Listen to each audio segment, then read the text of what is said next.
En ce jour finissant, nous pouvons contempler les dernières clartés du soleil qui vient illuminer ce monde, cette terre, pour lui donner toutes ses couleurs. Donc aujourd'hui, je voudrais poursuivre cet entretien que j'avais commencé ce matin en parlant. Ce matin, je parlais de l'aigle royal et du limaçon. Le limaçon qui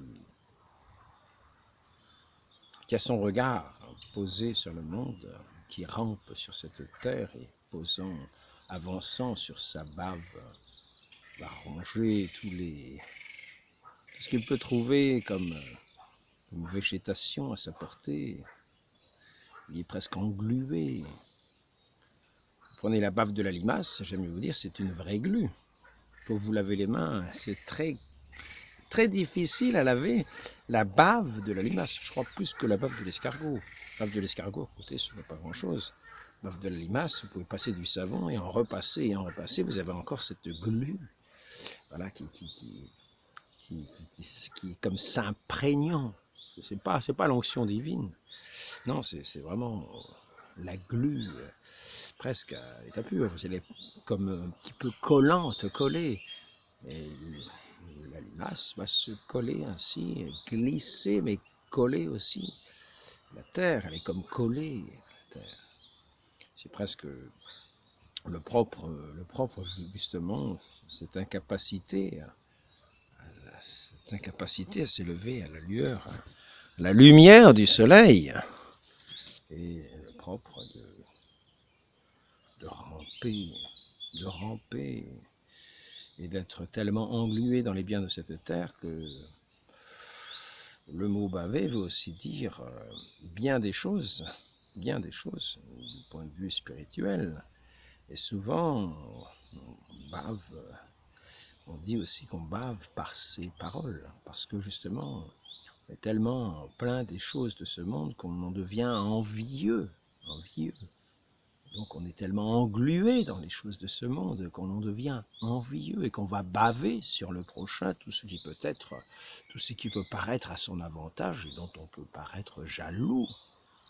Car ce bien de notre prochain, nous ne l'avons pas, qui sommes tant attachés au bien de la terre. Loin d'avoir ce regard bienveillant, lumineux, éclairant, nous avons ce regard sur le monde, collé sur le monde.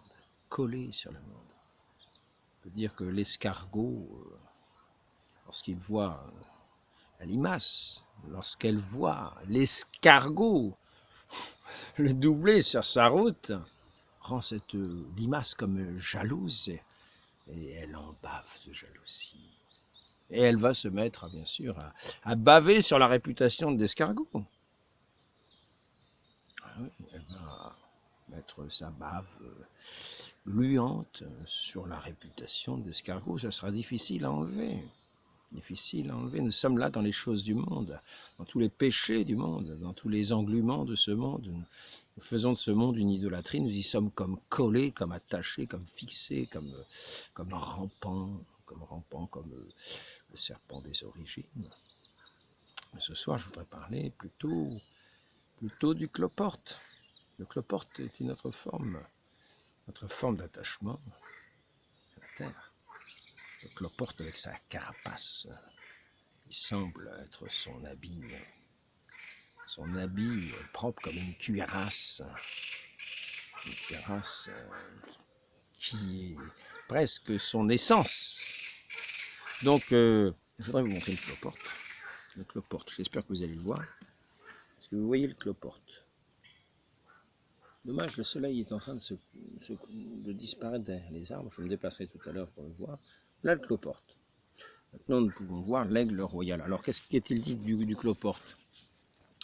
Cloporte, alors de chlore et porte. Crustacé terrestre atteignant 2 cm de long, vivant sous les pierres et dans les lieux sombres et humides.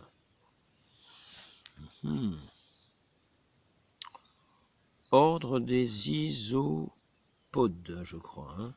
Familier, péjoratif, individu vil, détestable. C'est un cloporte. Alors attention maintenant, nous allons regarder la suite. Parce que ce soir il est question du cloporte et de l'aigle royal. Donc voyons l'aigle royal. Jetons un coup d'œil sur cet œil perçant qui perce même la nuit, comme nous allons le voir. Ici, il n'est pas volant dans les altitudes là, les plus élevées, vers le soleil, pour le contempler de son regard perçant. Donc, aigle, moi vous voyez, j'ai un regard, il est loin d'être perçant, maintenant il faudrait presque une loupe. Grand oiseau rapace diurne, un oiseau diurne de l'hémisphère nord qui construit son aire en haute montagne, aigle royal, et dans les plaines boisées, aigle impérial. Envergure 2,50 m environ, crie l'aigle galati, trompette, le petit et l'aiglon. C'est de l'ordre des falconiformes, c'est-à-dire de l'ordre, en gros, du faucon. Le faucon qui servait à la chasse au Moyen-Âge. Donc l'aigle a un regard suffisamment perçant pour y voir même dans les profondeurs de la nuit, un peu comme le regard de Dieu qui regarde dans les ténèbres de nos cœurs avec son œil de lumière pour y discerner les moindres mouvements. Ne croyons pas que lorsque nous sommes dans les ténèbres, nous sommes cachés au regard de Dieu. Le regard de l'aigle, de ce sens-là, ressemble à celui de Dieu qui pénètre les profondeurs de ce qui semble inaccessible au regard. Donc, il me semble aussi que cet aigle royal est capable de contempler le soleil. Alors, je me trompe peut-être, mais prenons cette image, car c'est celle que saint Jean utilise dans son évangile, lorsque nous contemplons ce soleil du monde qu'est notre Seigneur, ce cœur du monde, ce cœur de l'amour des hommes, ce cœur qui est tellement resplendissant qu'il resplendit pour illuminer tout homme venant sur cette terre. Et cet aigle, ce regard de l'aigle, qui représente celui de saint Jean dans son évangile, et ce disciple bien-aimé qui posait sa tête sur le cœur du Christ pour entrer dans ces mystères les plus profonds, les plus pénétrants de son regard d'aigle. Il voyait ce soleil divin et en pénétrait, par la grâce de Dieu bien sûr, les profondeurs, les abîmes les plus délectables de cet amour infini, les mystères que Dieu donnait à révéler dans ce cœur du Christ, ce sacré cœur de Dieu,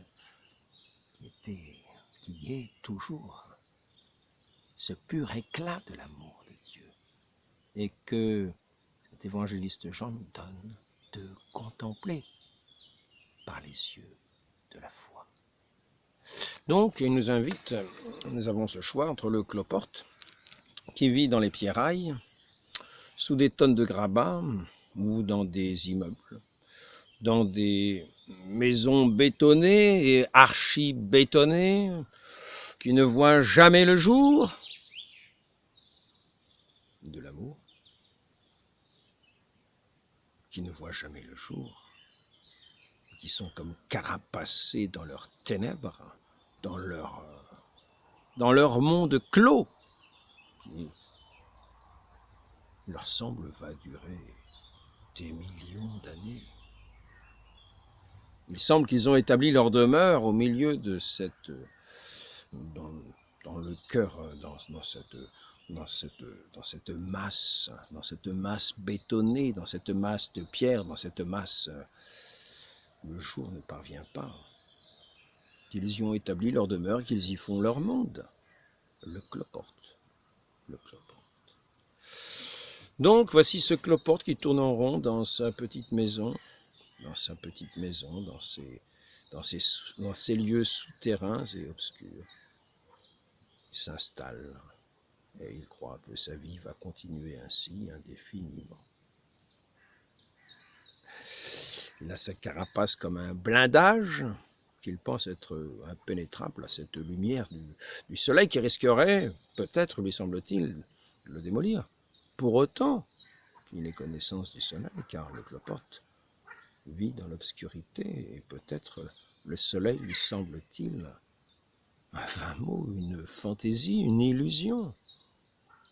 Le monde du soleil, y croyez-vous? Ce monde du soleil, ce monde de la lumière, nous aimons tant les ténèbres que nous y sommes, que nous sommes comme nous en repaissons. C'est notre monde. C'est notre monde sous cette masse compacte que rien ne peut démolir, comme notre carapace inaccessible. Voilà le monde des cloportes. Notre Dieu, quelquefois, peut apporter, où il lui semble bon, un rayon de sa lumière. Quelle est cette lumière? Quelle est cette lumière étrange? C'est un bouleversement complet de l'ordre des cloportes, qui voit cette lumière comme un bouleversement, comme un anéantissement de leur monde établi depuis des siècles et des lustres, depuis une éternité, pense-t-il. Jamais ils n'ont vu la lumière du soleil, de ce soleil qu'ils pensaient ne pas exister. Donc, nous voici soudain dans cet ébranlement du cloporte qui voit la lumière. Que se passe-t-il? Et voici que la lumière lui dit: tu n'es pas un cloporte, tu n'es pas un cloporte. Je t'ai créé pour être un aigle, c'est-à-dire pour t'élever jusqu'à moi, pour entrer dans la lumière, pour contempler toute chose dans cette lumière pure, dans toute la clarté. Donc tes yeux, que j'ai faits, sont capables. Et je t'ai fait capable de me contempler. Quelle est cette parole? Rayon du soleil. Quelle est cette parole? Je te dis, je suis le soleil de ce monde. Viens à moi, viens vers moi, sors de ta masse bétonnée, sors de ta masse de pierre, sors de ta masse d'obscurité, sors, brise ta carapace.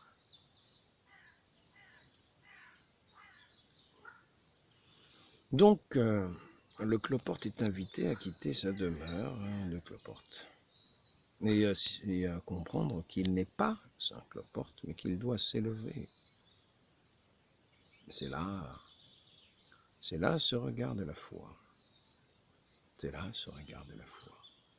C'est là ce regard de l'aigle royal.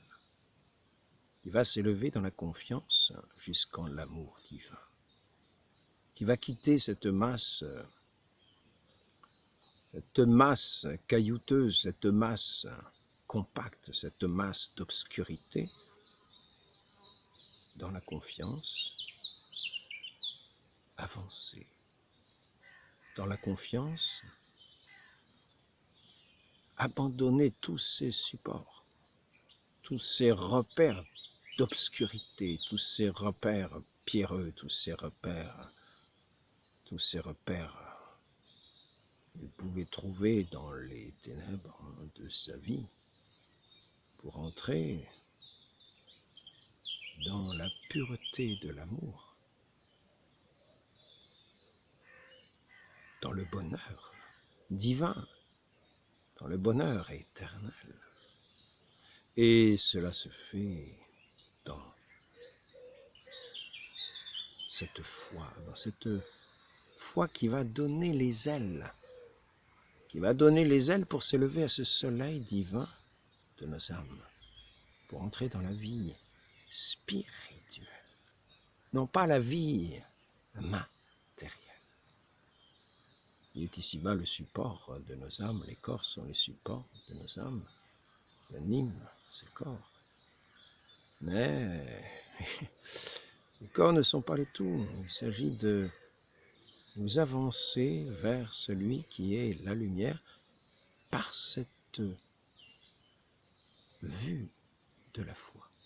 cette confiance dans laquelle nous nous abandonnons, dans laquelle nous renonçons comme à nous-mêmes, comme à tous nos supports, pour entrer dans le pur amour, pour entrer dans ce vol divin où les deux ailes qui nous portent vers le ciel sont ces ailes de la confiance, de la foi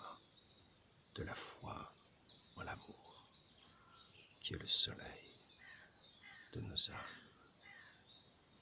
Donc voilà, notre Dieu nous dit, vous n'êtes pas des cloportes. Quittez vos tombeaux, quittez vos sépulcres blanchis. Devenez des aigles, car vous êtes des aigles. Je vous ai créés pour être des aigles, pour entrer dans la relation de la confiance avec votre Créateur, avec votre prochain. Dans cette relation de confiance, c'est-à-dire de l'amour pour lequel vous êtes faits. Vous n'êtes pas des cloportes. Vous êtes des aigles et comportez-vous en aigles. Venez, par vos yeux, par ces yeux de la foi, contempler le soleil divin. Par ces ailes de la foi, vous élevez jusqu'au soleil de l'amour. Pour en contempler tous les mystères, en vivre, voler dans cet air pur, dans cette légèreté, dans cette pureté de l'amour, dans cette pureté de cet amour éternel. Voilà donc, pour ceux qui veulent nous dire que nous sommes des cloportes, ils font une bien mauvaise leçon. C'est la leçon de la République qui chasse de nos esprits, qui veut tuer la confiance, la foi dans ce soleil divin qui nous invite à l'élévation des âmes et de nos vies tout entières pour les porter au cœur de l'amour. Donc renonçons à tous ces établissements qui pèsent comme des tonnes de béton versées sur nos âmes. Entrons dans le soleil de l'amour par la pure confiance de ce Dieu qui nous invite, qui nous parle, qui parle à notre cœur, qui nous a donné sa vie, qui lui-même a renoncé à ce monde pour nous montrer le chemin de l'amour, du don de soi. Dans cet abandon, dans cette confiance toute pure, qu'il élève jusqu'au cœur du Père pour être à sa droite, dans cette intimité avec son Créateur. Là pour le corps, notre Seigneur, car notre Seigneur est le Verbe éternel. Le Verbe éternel était dans la gloire du Père dès l'origine, de toute éternité. Donc, il nous a fait ses enfants, non pas des cloportes, telle que la rupture de l'amour, telle que la rupture de la confiance, telle que la rupture de la foi nous invite à le faire, à nous replier sur nous-mêmes. Non. Ouvrons-nous à notre Dieu, aimons-le, reconnaissons-le, comme ce soleil de nos vies, ce soleil du monde, qui est venu éclairer tout le monde. Ces dernières lueurs du soir, sachons faire le pas de la confiance. Sachons nous tourner vers le vrai soleil de nos âmes. Le soleil est ici encore bien bas. Il se montre quelquefois au zénith dans le ciel et nous invite à monter jusque dans ces hauteurs sublimes de cet amour céleste, ce qui sera notre héritage et notre part éternelle. Un bonheur sans fin dans sa plénitude, pourvu que nous quittions notre carcasse impénétrable à l'amour, qui ne se plaît que dans les souterrains obscurs. Entrons dans la lumière, à l'écoute de celui qui est la parole de lumière, qui est la lumière même. Demandons cela à celle qui a été ici-bas sa Sainte Mère, la très Sainte Vierge Marie, Mère de l'Église, qui à sa suite va nous inviter à nous conduire dans cette vie de la foi, élever nos regards, non pas les abaisser toujours vers le centre de la terre, mais vers le ciel. Dans la pure confiance, ô Marie conçue sans péché, priez pour nous qui avons recours à vous, aidez-nous à lever les yeux vers votre Fils bien-aimé, dont les deux bras ont été étendus sur la croix comme deux ailes pour nous élever au ciel de l'amour éternel, ainsi soit-il. Au nom du Père et du Fils et du Saint-Esprit, ainsi soit-il.